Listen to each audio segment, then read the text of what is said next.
Carl Jensen, 74, stood in his bedroom doorway one quiet morning when something subtle happened.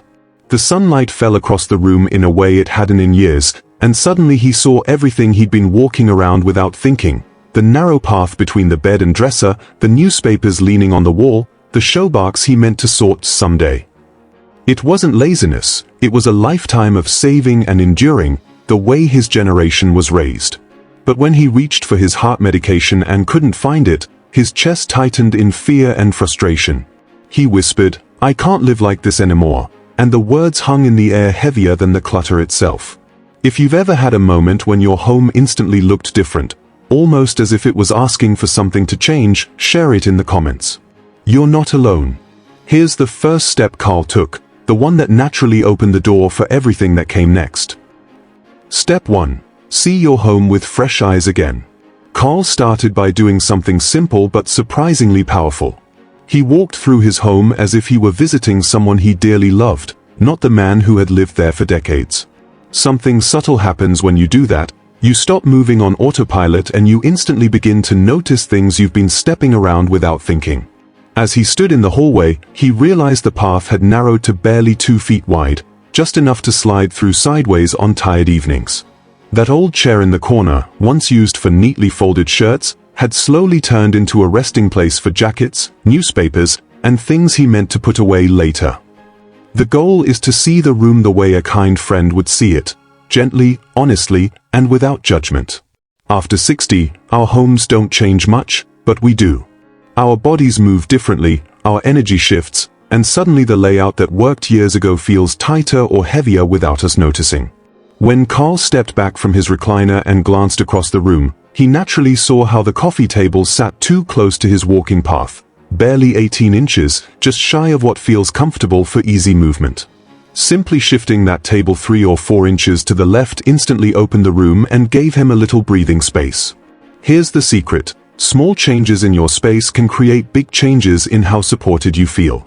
Sliding a lamp 6 inches so it lights the floor better, clearing the first 3 feet beside your bed so you can get up safely, or placing a small rug under your feet to soften your morning routine can change the emotional tone of your whole day. As we age, clarity and comfort matter more, and seeing our home with fresh eyes helps us reconnect with both. Carl wasn't judging himself. He wasn't blaming himself. He was simply noticing his home again, and that alone softened something inside him. If you pause right now and take a slow look around your own home, what's the first spot your eyes land on? A chair? A table? A little corner that's been quietly collecting things? Share it in the comments if you feel comfortable. You might be surprised how many others are noticing the same things in their own homes. And noticing is one of the most meaningful steps on this journey. But noticing is only the beginning, because the next step reveals why letting go feels so emotionally heavy, and why so many of us carry more than we ever meant to. Step 2. Understand why some things feel impossible to let go. For Carl, this step touched the deepest part of his heart, because it wasn't just about objects, it was about the life behind them. His generation grew up with rationing, with waste-nothing stitched into their bones, and with parents who saved string, jars, buttons, and scraps because you simply never knew what tomorrow would demand. After 60, something subtle happens. Every item begins to hold layers of meaning, not because it's valuable, but because it carries moments you can't easily replace. Carl could pick up his wife's old sewing kit and instantly remember the quiet evenings he spent watching her hem pants or mend a shirt, the small lamp glowing beside her chair. To anyone else, it was just a box of thread. To him, it was the sound of her humming softly in the background, the way she'd pat the seat next to her when she wanted company. That's why letting go feels impossible. You're not sorting through things, you're sorting through memories. One of the most comforting realizations for Carl was learning that the item itself wasn't the memory. The memory lived inside him, naturally, without needing the physical piece to survive. The goal is never to erase the past, it's to protect the parts of it that still help you feel grounded and supported today. As we age, homes can slowly turn into museums of our earlier lives, even when our hearts are trying to live in the present. Carl gently held a birthday card his daughter made in 2nd grade, tucked into a drawer for 30 years, and instantly remembered her crooked handwriting and the way she proudly handed it to him. He didn't need the faded paper to keep that moment alive. Here's the secret. Sometimes taking a clear, well-lit photo of a meaningful item preserves the story better than letting it sit in a drawer you rarely open. Even placing just one or two deeply meaningful pieces in a spot where you see them daily, like a small shelf, a nightstand, or a frame, can help you feel connected without feeling buried. Carl learned to keep the stories while releasing the weight. He created a little memory nook on a single 18-inch shelf by his living room window. 2 framed photos, 1 small keepsake box, and a single item that captured a chapter of his life.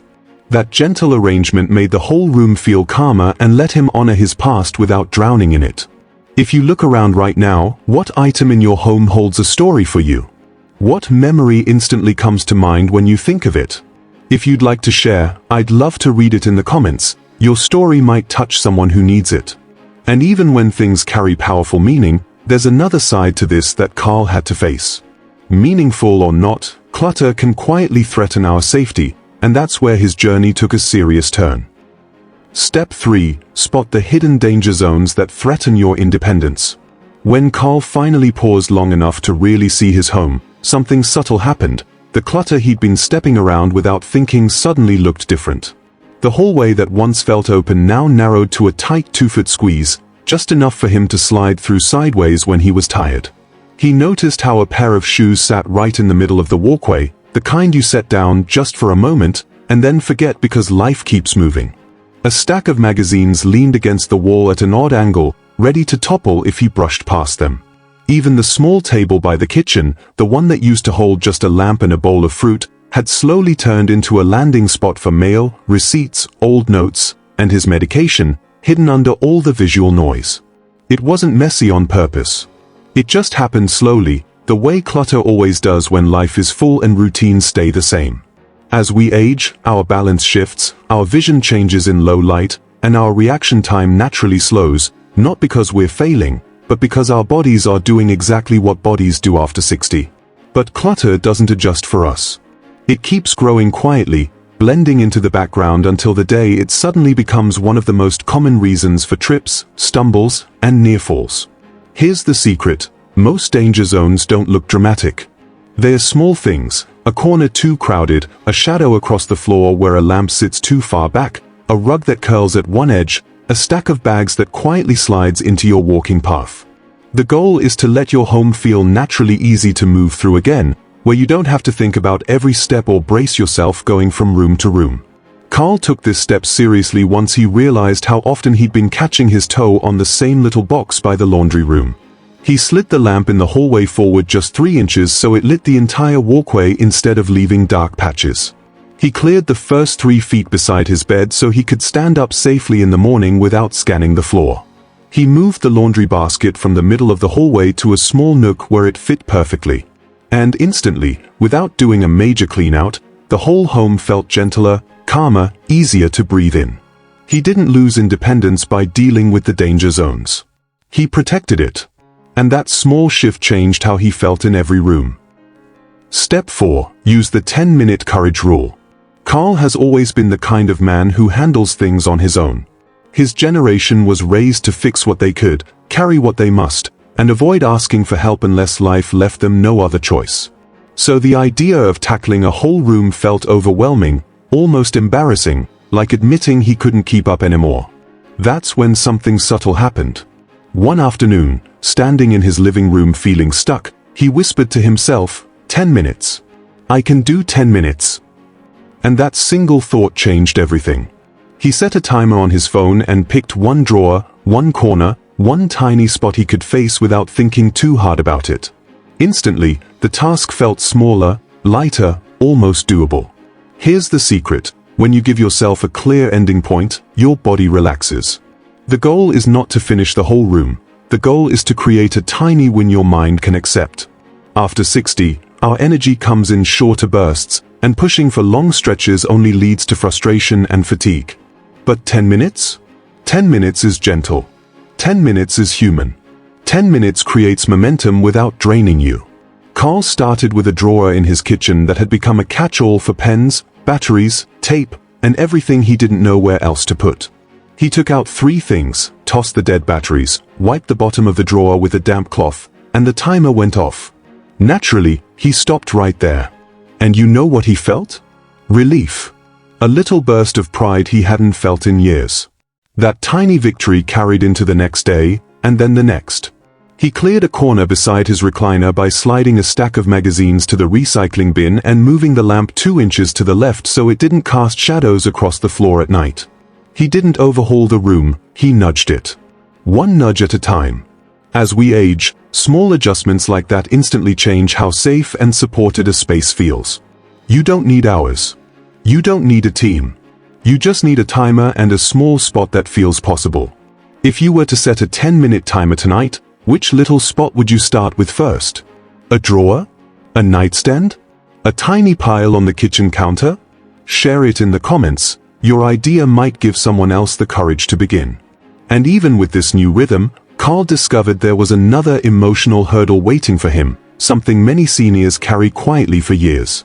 That's what he had to face next. Step 5. Accept that your children want you, not your things. This was one of the most painful steps for Carl, because it touched a belief he'd carried his whole life. He saved things thinking one day his kids would want them. The heavy dining table his wife polished every Sunday, the china set wrapped in yellowed newspaper, the old collectibles he once imagined handing down proudly. It wasn't clutter to him. It was legacy. It was love. It was the way his generation showed care without saying much. But when his daughter visited one afternoon and gently said, "Dad, we don't need these. We just want you," something subtle happened inside him. The words landed softly, but they cracked open a truth he hadn't wanted to look at.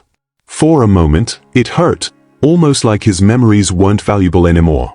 He stood there in the doorway, wanting to argue, but he could see the kindness in her eyes. She wasn't rejecting his past, she was trying to make room for his future. As we age, it's natural to hold on to objects that remind us of the people we've loved and the years we've lived. But Carl slowly realized the younger generation lives differently. They move more. They prefer smaller spaces. They value experiences over belongings. They carry memories on their phones instead of in boxes. That doesn't make their way better or worse, it just makes it different. And once Carl let that sink in, he felt a strange sense of relief, like he'd been holding on to expectations that weren't his to carry anymore.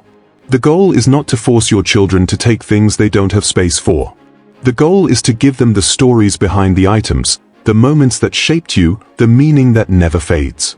Here's the secret. Once Carl stopped thinking about who will take this, and instead thought, how do I share this memory, everything softened.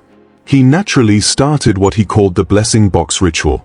He chose a medium-sized box, about 12 inches wide, something manageable and not overwhelming. Inside it, he placed a few meaningful items, his wife's brooch, an old postcard from their first vacation, the watch he wore on the day each of his children were born. And for each item, he wrote a small note. Nothing dramatic, just a sentence or two explaining why the piece mattered. Instantly, it turned the object into a gift, not a burden. His children didn't want the big furniture, but they treasured those notes. They treasured the stories. As we age, giving becomes less about the object and more about the connection it carries. And opening space in your home doesn't erase your history, it brings it into clearer focus. If your family has ever told you they didn't want something you hope to pass down, how did that make you feel? Share it in the comments if you can. Your feelings are real, and you're not alone in them. But even after creating his blessing box and feeling lighter, Carl realized something else rising inside him, a quiet fear he'd never spoken out loud. The fear that letting go of things meant letting go of himself. That was the next hurdle waiting for him. Step 6. Release the past without losing yourself. This step reached a tender place in Carl's heart, because it wasn't just about sorting through old things, it was about facing the quiet fear so many people carry after 60. If I let this go, do I lose a part of myself? His identity had been shaped by decades of repairing, maintaining, and protecting the things that filled his home. The toolbox organized down to the last screw, the sweaters his wife folded so carefully, the boxes of photos stacked in the closet, they all felt like pieces of his story. So when he picked them up, something subtle happened. He felt that tug inside, that worry that releasing the item meant releasing the memory. It wasn't clutter to him. It was a lifetime of love and effort held in his hands. But as Carl slowly cleared space, he began to notice something he hadn't seen before. His wife wasn't actually in the sweaters tucked away in the cedar chest. She was in the small habits he still kept, the way he hummed when he cooked, the way he double-checked the back door at night. His identity wasn't hiding in the boxes in his closet. It lived in the way he treated people, in the patience he showed, in the stories he still told with a soft smile. And his worth? It was never tied to what he owned. Worth is something you naturally carry, even when your shelves are lighter. Here's the secret. When you release things with kindness instead of pressure, you instantly make room for yourself again. The goal isn't to empty your home. The goal is to create a little breathing space so your heart and mind feel steadier. After 60, crowded rooms can make your thoughts feel crowded too. But clearing even 12 inches of space on a nightstand or dresser can shift how a room feels the moment you step into it. Carl placed one photo of his wife on a cleared shelf, just one. And somehow that single photo carried more presence, more love, more comfort than all the boxes he'd kept before. It made him feel closer to her, not farther away. It made him feel more like himself again, not a man guarding a museum of memories, but a man honoring them gently. What's one thing you've held onto for years that you might be ready to release with kindness? If you want to share it in the comments, I'd truly love to hear. Sometimes naming it is the first step toward feeling lighter. And clearing space is one thing, keeping it clear is another. Carl soon found a tiny habit that changed everything, and that's where his journey went next. Step 7. Build the one shelf habit that changes everything. Carl reached a point where clearing big areas felt overwhelming, so he started something small, something gentle, that fit the rhythm of his life. Every night, usually after dinner when the house felt quiet and the day had softened, he chose just one shelf. Not a whole room, not a whole cabinet, just a single, reachable surface. First, he simply removed whatever didn't belong there. It could be a pair of glasses he set down without thinking, yesterday's mail, a magazine he meant to finish, or a keepsake that had drifted out of place. Then he wiped the surface with a soft cloth, moving slowly, almost like he was giving the shelf a chance to breathe again. And finally, he placed one meaningful item back with intention, just one, something that made him smile, like a photo, a small wooden box, or his favorite book. Something subtle happens in moments like that. It feels like you're putting your life back in order 1 inch at a time. This tiny ritual took him 5 minutes, sometimes less, but it tapped into one of the most natural strengths of his generation, routine. After 60, habits matter more than motivation. The goal is never to finish the whole room. The goal is to build a rhythm your mind can trust. And here's the secret. When you tend to just one shelf each night, the house starts to respond instantly. It begins to shift under your fingertips. After 2 weeks, Carl noticed that the shelf he started with stayed clear without effort. He didn't even have to think about it anymore. Naturally, that little victory made him choose a second shelf, then a third. Each one became a small anchor of calm in the room. As we age, the way a space feels becomes just as important as how it looks. A clean 12-inch stretch of wood on a bookshelf or a tidy nightstand by the bed can make the whole room breathe easier. It steadies your mood. It gives your eyes a place to rest. And it reminds you, gently, that you still have control over your home and your life, one small step at a time. Carl said he felt lighter just walking past those shelves, almost like the house was cheering him on. He didn't need big cleanouts or huge energy bursts. He just needed consistency, and this little ritual gave him exactly that. If you were to start a nightly one-shelf habit, which shelf would you choose first? The one beside your favorite chair? The nightstand you reach for every morning? Or maybe the shelf near the front door that always seems to collect just for now items? Share it in the comments if you want to. You might inspire someone who's been afraid to begin. And soon after Carl made this part of his routine, something beautiful happened. His home, and even his spirit, started to transform in ways he never expected. 6 months later, something subtle happened in Carl's life that he didn't even notice at first. His home began to feel open again, not empty, just gently spacious in a way that made him breathe a little deeper without thinking. The pathways that once narrowed to dangerous little squeeze spots were now wide enough for him to walk through naturally, without adjusting his shoulders or watching his feet so closely. His kitchen counters had room for him to actually set down a grocery bag, slice an apple, or make a cup of tea without moving things around. And when he stepped into his living room, the light seemed to stretch farther across the shelves and floor, almost like the house was relieved to finally exhale with him. His grandchildren noticed before he did. They came over one Sunday afternoon and immediately ran to the living room to pull out their board games, something they hadn't done in years because there simply wasn't space. Seeing them spread out on the rug without knocking into stacks or carefully avoiding corners made Carl feel something warm settle in his chest, a kind of pride he thought he'd lost. Here's the secret: when you make space in your home, you make space in your life. The goal is never perfection. The goal is ease. The goal is dignity. The goal is being able to welcome the people you love without feeling embarrassed or overwhelmed. Carl told me he slept more peacefully too. Clearing the area beside his bed, giving himself just 18 clean inches of space for his feet to land in the morning, made him feel steadier and safer the moment he woke up. After 60, the way a room flows affects how your body moves through it. And when his bedroom stopped feeling crowded, he stopped waking up tense. He felt calmer. He felt lighter. He felt more alive than he had in years. Not because he emptied his home, but because he finally made room for himself again.